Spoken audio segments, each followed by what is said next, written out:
আজ আবারও কলকাতা যাওয়া রয়েছে। আজ শান বাংলার আকাশ কুসুম ধারাবাহিকের ১০০ নয় ৪০০ পর্বের সেলিব্রেশন।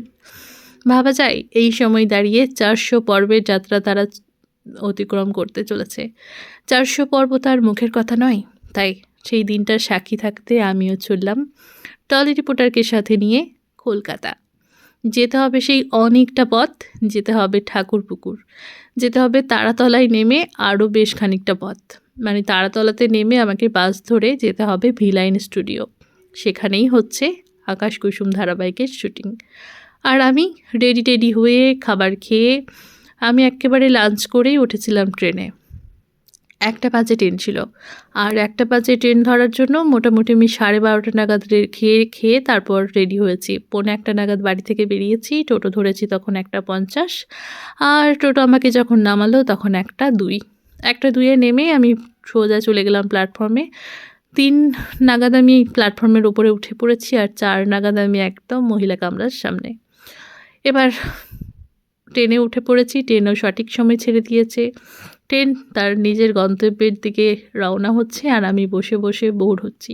একটু ঘুমানোর চেষ্টা করলাম, যদিও ধারের একটা সিট পেয়েছিলাম প্রথমে, তাই ঘুমটা ঠিকমতো হলো না। কারণ 3 জন বসার পরেও অনেক সময় দেখা যায় আরও একজন করে বসতে শুরু করে, তো সরতে নড়তে হয়। সেই জন্য বসতেও আর পারলাম না ভালো করে, আর ঘুমাতেও পারলাম না। বেশ 1 ঘন্টা নাগাদ পর একটা সিট ফাঁকা হলো জানলার ধারে। সেখানে যেতে গেলাম যে আমি ওই সিটটায় বসবো আর একটু ঘুমাবো। তারপর দেখলাম একটা দিদি এসে ওই সিটে বসে পড়লো, তাই আমি তার অপোজিটেই বসলাম। হাওড়ার দিকে পেছন করেই মোটামুটি আমি চললাম, কারণ আর উপায় ছিল না। এবার আমি ট্রেন থেকে নেমে পড়েছি। ট্রেন থেকে নামার পর সোজা বেরিয়ে বাস স্ট্যান্ডে এসেই দেখলাম একটা বাস ছাড়বে, তার জন্য প্রস্তুতি নিচ্ছে প্রায়। আর এসে সিটও পেয়ে গেলাম, তাই উঠে পড়লাম। এসি বাস ছিল, ভাড়াটা একটু বেশি লাগলো, 10 টাকা না 10 টাকা না 20 টাকা বেশি। তো ঠিক আছে, 15 টাকা ভাড়া, সেখানে আমি 35 টাকা দিয়ে উঠেই পড়লাম। কারণ আমাকে যেতে হতো, সঠিক টাইমের মধ্যে পৌঁছাতেই হবে, এমন একটা টার্গেট নিয়েই তো বের হই। তাই আমি উঠে পড়লাম বাসটায়। আর এমন একটা দিক তারাতলা যেতে হবে, তাই সব বাস তো যাবে না ওইদিকে, আবার পরের বাস কখন আসবে, আবার কোথায় ছোটাছুটি করবো, তাই উঠেই পড়লাম। এখন বাস চলছে নিজের মতো করে, আমি একটু একটু করে ভিডিও শটগুলো নিতে থাকলাম, আর আমার যাত্রা শুরু করলাম আর কি। এখন বাসে যাব, তারপর আবার বাস থেকে নেমে একটা অটো ধরেছিলাম, কারণ আমি বাসটা থেকে অনেকটা আগে গিয়ে নেমেছিলাম, কারণ ব্রিজ দিয়ে বাসটা এসেছিলো আর ব্রিজের নিচে দিয়ে রাস্তাটা বেরিয়েছে। আবারও অটোতে করে একটুখানি এসেই আমি তারাতলায় এসে গেলাম, আর আসার পর একটা বাসে করে ভিলাইন স্টুডিওতে এসে নামলাম। এখন স্টুডিওতে এসে কোন ফ্লোরে যেতে হবে সেই ফ্লোরটার খোঁজে আমরা মোটামুটি হাঁটাহাঁটি করলাম। তারপর জানতে পারলাম 5 নম্বর স্টুডিওতে শ্যুট হচ্ছে, এবং 5 নম্বরে গিয়ে কথা বললাম সবার সাথে, বললো আউটডোরে শ্যুট হচ্ছে, আউটডোরে যেতে। তাই আউটডোরে চলে এলাম। আউটডোরে আসার পরে দেখলাম ডালি, রক্তিম এরা সবাই শ্যুট করবে, সবাই মিলে। এখানে আমার মোটামুটি 2-1 জন ছাড়া আর বেশি কাউকে আমি এখনও তখনও ফেস টু ফেস দেখিনি। তাই সবার সাথে গিয়েই প্রথমে ডিরেক্টর শট নেবে বলে বসেছিল, শট সিন রেডি হচ্ছিল, সেটটাকে রেডি করা হচ্ছিল, লাইট করছিল। তাই গিয়ে প্রথমেই ডিরেক্টর লক্ষণদার সাথে আলাপ করলাম, কথা বললাম। এর আগে লক্ষণদার কাজ, ইন্টারভিউ অনেক দেখেছি, কিন্তু আমি সরাসরি কথা বললাম। কথা বলার পরে সম্রাটদা এবং কথা, এদের দুজনের সাথেও আমার আলাপ ছিল না, তো গিয়ে আলাপ করলাম। এদিকে ইন্দ্রনীলদার সঙ্গে আমার সঙ্গে অনেক আলাপ ছিল, তাই বসে বসে গল্প করছিলাম। আবার পরবর্তী সময় কাজ করে কেক কাটিং হলো, সমস্ত কিছু হলো। এই সমস্ত ভিডিও রয়েছে আমাদের টলি রিপোর্টারে, তাই দেখার হলে অবশ্যই টলি রিপোর্টার ভিজিট করবেন। টলি রিপোর্টার যেখানেই লিখবেন, ফেসবুক বা ইউটিউব, সব জায়গাতেই কিন্তু সার্চ করলেই চলে আসে। এবার এখানে আমরা অন্য 2টো চ্যানেলের একজন দিদি, একজন দাদা, আমরা 3 জন মিলে এখান থেকে ভিলাইন থেকে বেরিয়ে সোজা রাস্তা ধরে হাঁটা দিলাম। আমরা অটো ধরবো বলেই হাঁটা দিয়েছিলাম, কিন্তু অটো না পাওয়ায় বাস এসেছিলো এবং বাসটাই ধরে নিয়েছি। এখন বাসে করে যাচ্ছি। হ্যাঁ, এখানে যে দাদাটা ছিল, স্পটিও দাদাটা, সেই দাদাটাই আমাদের ভাড়া দিয়ে দিয়েছিল। জিও বাংলার একটা দিদি সংযুক্ত ছিল, এবং আমি ছিলাম টলি রিপোর্টার থেকে। আমরা 3 জনেই যাচ্ছিলাম, তো আমাদের 10 টাকা করে ভাড়া হয়, সে দিয়ে দিয়েছিল। বারণ করলাম, আমি হাতে টাকা নিয়ে বসেছিলাম, তারপরেও সে 100 টাকার একটা নোট বের করে কন্ডাক্টরের হাতে দিয়ে দিল। যাই হোক, পরে দাদাটাকে একটা চকলেট খাইয়ে দিতে হবে, কারণ 10 টাকার ঋণটা তো রাখা যায় না। সে একটা তার সৌজন্যতার খাতিরে আমাদের সঙ্গে ভালো ব্যবহারটা করেছে, তাকেও ভালো একটা রিটার্ন দিতে হবে। তাই একটা চকলেট যেদিন আমি নেক্সট দিন যাব, কোনো একটা প্রিমিয়ার বা প্রেস মিট থাকলে ওই দাদাটাকে গিয়ে দিতে হবে। যাই হোক, এখন বাসে করে চললাম আমরা তারাতলায় নেমে আমি আবারও বাস ধরে পুরো চলে এসেছিলাম হাওড়া স্টেশনে।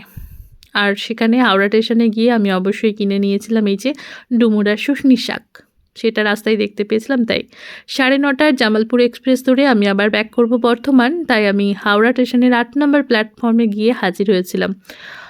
ওখানেই ট্রেন দেওয়ার কথা এবং ট্রেনটা অনেক আগেই দিয়ে দেয়, 9টার সময় ট্রেন দিয়ে দেয়। আর আজকে আমাকে এতটা ঝোলাবে বলেই বোধহয় ট্রেনটা দেয়নি। আমি যখন প্ল্যাটফর্মে উঠছিলাম তখন 9:20-22 এরকম বাজে, তখনও পর্যন্ত প্ল্যাটফর্মে ট্রেন দেয়নি।